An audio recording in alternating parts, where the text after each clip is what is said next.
Hi guys, today I'm going to show you how to make this delicious baked Alaska. Now for this recipe I tried to go for a pink lemonade baked Alaska. Whether I achieved that or not, I don't know, but whatever the matter, this was delicious. So we're going to start off by making our homemade ice cream. So into the bowl of your stand mix you're going to add your milk and your sugar and your vanilla. And you're going to whip that until the sugar is completely dissolved. Now of course you could do this with a hand mixer or a whisk, but obviously it's a lot quicker with the stand mixer.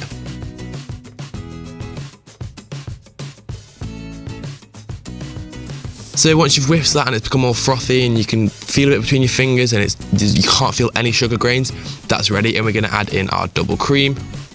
Now I used extra thick double cream for this, but of course you could use normal double cream, it's just what I had in the fridge.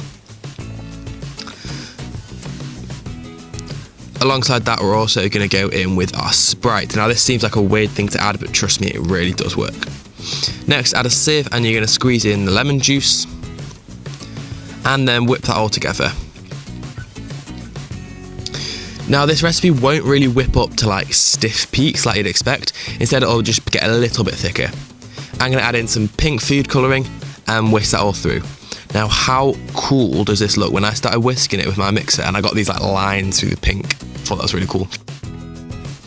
Then add that into a jug and put that in the fridge until you're ready to churn it. Then take out your ice cream machine and make sure you freeze the bowl and add in your ice cream until it's thickened. Pour that into a bowl and into the freezer. Now, a quick note here, make sure you line the bowl with cling film. I forgot to do this and it was a little bit more difficult to get out. Now for the sponge, we're going to place the butter and the sugar into a bowl and beat that all together. Once it's light and fluffy, you're going to add in your eggs.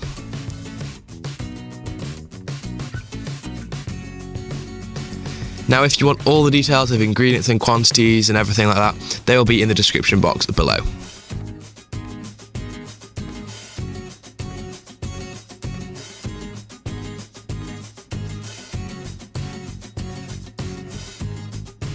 With both your eggs combined, you're going to add in a third of the flour. Now this doesn't have to be exact, just roughly a third, and fold that through.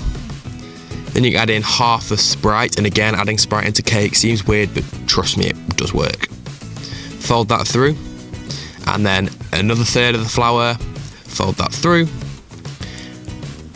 then the second half of the Sprite, and follow that with the last third of flour.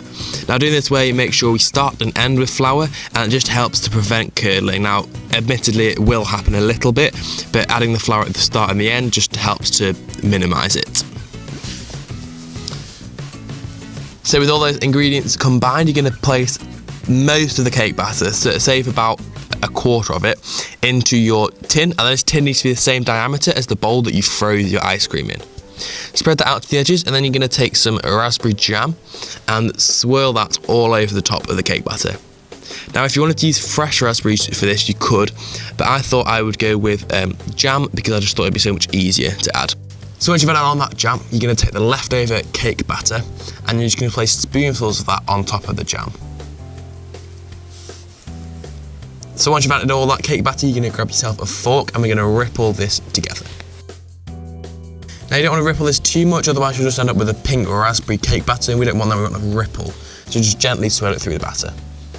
Then you're going to bake that at 180 degrees for about 10 to 12 minutes.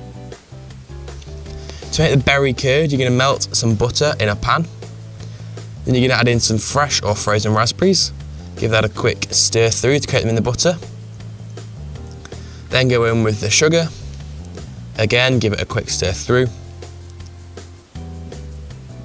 And then finally add in your egg yolks.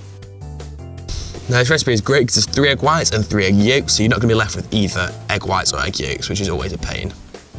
So add those in and quickly stir them through so they don't scramble and you won't get that bitty texture. And then you're going to cook that out for about 10 minutes on a medium heat until all your berries start to soften and you get this nice thick curd, and then you're going to chill that in the fridge till you need it. Now you're going to warm up an ice cream scoop in a bowl of boiling water and then scoop out a cavity of that ice cream. Now this is going to be to house that curd. Place the sugar and the water in a pan and you're going to heat that over a medium heat. And you're going to add a candy thermometer and heat it until it reaches exactly 114 degrees C. If you get sugar crystals, you can wash them down the side with a wet pastry brush. When it reaches about 105 degrees, you're going to start whipping your egg whites until they become stiff. Then once you hit the temperature, you're going to slowly dribble in that sugar syrup until it's combined with the egg whites.